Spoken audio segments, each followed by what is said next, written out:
With the rise of brain rot after COVID came a ton of terms that not even a prophet could have predicted, leading us to aura farming. See, aura farming is one of the great masterpieces of the 21st century, up there with other majestic terms like skibbity, gyat, and riz. See, aura farming is the process of trying to make a character look cool for absolutely no reason. Take the legendary aura farmer himself, Piccolo, posing for absolutely no reason before he shows up only to get ravaged like cardboard. Or Batman just beating criminals to an inch of their life, then posing like he's in some Renaissance painting. Some characters simply just have that natural trait where they're always managing to look cool, even for the most randomest things. And Persona characters are absolutely no different. Throughout the franchise, a ton of Persona characters pose like they see the invisible camera somewhere and they want to say hi to it. So to answer the question that I'm sure absolutely nobody has asked, who's the biggest aura farmer in Persona? It's absolutely vital to know who has the most sauce in the entire series. And I'm going to go into my top 4 just for the hell of it. And just for fun, I'll only include one character from each specific series, just so the entire list isn't just Persona 5. And starting with our 4th place for aura farmers, we have Aigis from Persona 3. Now while Persona 3 characters aren't anywhere near as saucy as Persona 4 or Persona 5 characters, Aigis is a massive exception. I mean, the very first time you meet her, you see her looking out at the ocean, like she's Batman looking over Arkham or something. And while she has a bit of aura in this scene and in the games, in the anime it's on an entirely different level. See, while Yukari and Makoto are having their moment, they get completely ambushed by shadows. And since they didn't bring their gear here, they're basically cooked. I mean, Makoto tried hitting a shadow with a stick, but that shit dealt 0 damage. The shadow ate the hit like it's some Honey Nut Cheerios. But then all of a sudden, here comes Aigis posed up on the shore, locked in with that Batman pose. And then she leaps in the air and jumps right in the middle of all the shadows, and proceeds to destroy all of those shadows while having her outfit burn. So the girl is shooting these shadows and being on fire, and then has the audacity to also land with a clean finish. Ladies and gentlemen, this is what we call aura farming. You just know she sat there like, damn, I have to make the best first impression possible. Then she proceeded to move like she's in a Terminator movie on her very first appearance. And that was just her first appearance. A few full moon bosses later, and the group takes on the Chariot and Justice full moon boss. And this boss proves to be far too much for the group to handle, and they almost get squad wiped. But then here comes Aigis activating Orgia mode, and that Orgia mode must be a perk with how crazy she went here. She proceeded to lift the whole ass shadow, then toss that tank like it's a frisbee. She had the whole group flabbergasted. Then she proceeded to dodge the tank's 2 attacks with a Naruto run, then slide under the tank like she's Levi, then unload into the tank, forcing the full moon boss to split in 2. The top part of the shadow tried to pull a fast one, but she then dodges the bullet and smacks the shadow like we're playing whack-a-mole. Then before she can completely finish him off, her robo crack runs out. But she was looking like she was about to solo a full moon boss all by herself, and she almost did it. Then a few bosses later and she does it again. She's like Vegeta, always trying to take out the final boss by herself. Once she remembers who Ryoji truly is, a full moon shadow, they square off. And I swear, the battle between Ryoji and Aigis is just them both trying to find out who's the better aura farmer. In Reload, you have Aigis busting out a Naruto-like butterfly form, then hitting an Olympian somersault kick, which connects before the cutscene then switches to a little bit of backstory. And I swear they look like they're in some anime opening right here. But then back to the fight, and Ryoji proceeds to out-aura Aigis by hitting the "I'm standing still, therefore I take 0 damage" pose, which proves to be super effective, and he manages to one-shot Aigis. There's other moments too, like her just staring at Shinji, or Aigis taking on Akihiko, but you get the general picture. Any chance Aigis has to look cool as hell, she absolutely will. But before Aigis, there was another aura farmer with just as much energy as her, if not more. And that leads us to our third biggest aura farmer, Tatsuya Soul from Persona 2. These protagonists simply just love to aura farm, and Tatsuya is no different. From the get-go, you're introduced to the guy fixing his motorcycle, but then when two guys come in to try to bully him, the sheer presence of his aura makes them back off. And make no mistake, Tatsuya in this game is already the most popular kid in their school. At the beginning, everyone in his school already knows about him, and he's considered one of the cool kids. See, talking to NPCs around the school tells you that everybody in their school already loves him. That should already tell you everything you need to know if before the game even starts, everybody loves him. But then a kid from a completely different school known as Michael wants to recruit him for their band, which after some shenanigans leads to Tatsuya awakening to his persona. But he manages to be effortlessly cool. Take his wing quotes for example, like, "Your death won't be quick.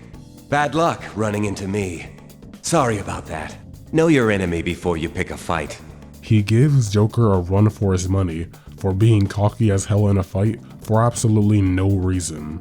And he's just as cocky in his negotiation options too. One of those options is literally just him staring at the enemy, which causes some female demons to act up, or him being able to make the perfect motorcycle sounds with a microphone. He's just built different in Innocent Sin. Even more shenanigans occur in Eternal Punishment, which is a sequel to Innocent Sin. In that game, Maya becomes the protagonist over Tatsuya, which leads to his aura farming getting only worse.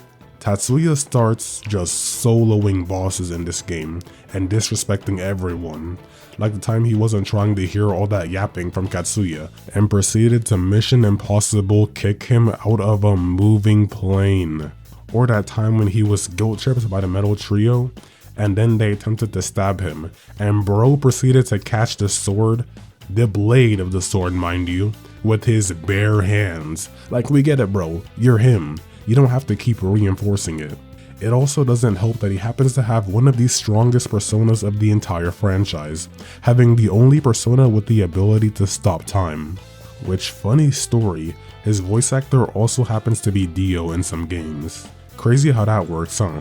I don't know, it must be something about protagonists, because Atlas will do absolutely everything in their power to make them look ridiculously cool. But hey, you can look ridiculously cool too by hitting that like button.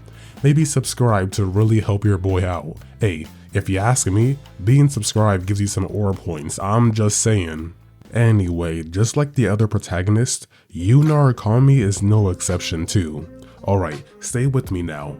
For some reason, Yu was given one of the best persona awakenings of all time, if not the best persona awakening out of any protagonist in the anime. And I know that sounds outrageous because of Persona 3 or Persona 5's awakening, but the sheer amount of aura he generates here can't be overstated.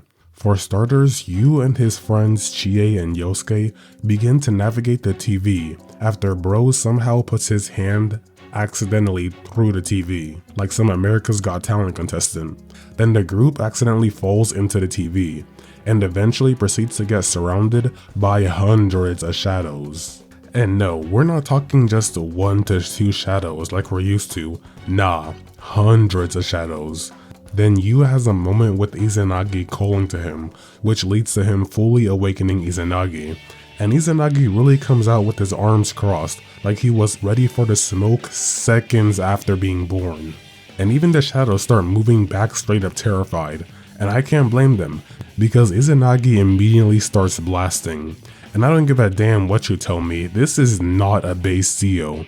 That has to be like Mei Zeodine or something. No way he's destroying all these buildings and annihilating hundreds of shadows at once. Then he forces the shadows on some Six Flags loop-de-loop and has them rain down on the cast. And look at Yu here, he's not even phased. He even started smirking too, has me wondering who's really the real villain here. Then Izanagi starts Fruit Ninja slicing through thousands of shadows, before using what I can only describe as Megiddo, if not Megalodolion, because you can't convince me this is a Zio move. and with that, he completely eviscerates the area. Then he has Izanagi flying down like some heavenly figure. And if that's not enough to convince you that Yu is simply him, I don't know what is. His aura farming in games gets even worse after the main story of Persona 4. In Arena Ultimax, they gave him one of the coldest insta-kills in the entire game by having him summoning a whole ass bolt of lightning, and then just listen to his quote here. 1,000 die while a million it's over! He's just different, man. They also happen to give him the hardest cover pose out of any Persona game here. Really has his John Cena mode activated here with the way he's carrying that belt. But we finally reached that point. You already know the biggest aura farmer in all of Persona history. It's none other than Joker. I mean, come on, if it wasn't for him, y'all probably wouldn't even be seeing this video right now. Joker makes Jin-Woo look like SpongeBob with just how much he aura farms. The very first time you encounter him is him showing off in front of a crowd with treasure in his arm. And see that smirk right there? That's the look of a man who knows he's him. Then he proceeds to effortlessly evade security, like dodging perfume salesmen at the mall, before proceeding to jump out the window and hitting this somersault crescent moon type of pose. He even has the whole crew glazing him too, and you know he just loves the praise. And that's the first time you meet him. They baked sauce into pretty much every cell in Joker's body. Say you level up his guts, then you get to watch Joker dodge chalk in class like he's Neo from the Matrix. Then hit this, one at a time ladies, type of pose. If you max Ryuji's Confidant and get his insta-kill, you get to see Joker obliterating his enemies, snatching their mask like Ino getting a shiesty snatch in JJK. And you don't see this type of movement from any other protagonist. It's like Joker set out with a specific mission of styling on every single enemy possible. And it's the clearest with the showtime with Kasumi too. The man starts his showtime by swinging in on a grappling hook, snatching his bae off the stairs. Before doing whatever the hell this is, he's for sure on some Spider-Man shit here. But then he zips around the area, with his girl on his back mind you, and proceeds to unload bullets into the enemy, before tossing her up in the air to finish the job. And do I even gotta say anything here? That's legitimately the most extra way to finish a fight, styling on that enemy like they're in Bayonetta. He's definitely her kid, alright. Then at the end of the game, the Phantom Thieves attempt to escape the final boss, or Maruki's palace. Then they get trapped by Maruki at the very last second. Then Joker, with all his bravado, proceeds to look up and see his homies one last time. And then he jumps off the helicopter like he's James Bond to 1v1 a weakened Maruki. And this fistfight has to be one of the coolest moments in Persona 2. Look me dead in the eyes and tell me Joker boxing the final boss with nothing but straight hands doesn't radiate aura. And he keeps his energy outside of Persona 5 too. Whether that's him finishing the final boss in Persona 5 Strikers in the sauciest way possible, or him showing up in that Smash trailer with so much swagger, you would think he's the main character of Smash. If we covered every time Joker aura farmed, we'd be here all day. So that's where we're gonna end things for this video. If you liked the video, why not help a homie out and hit that like button? Maybe subscribe to join our little squad here. These videos do take a while to make, and it would be greatly appreciated. But anyway, I'll catch y'all on the next one. Y'all take it easy now.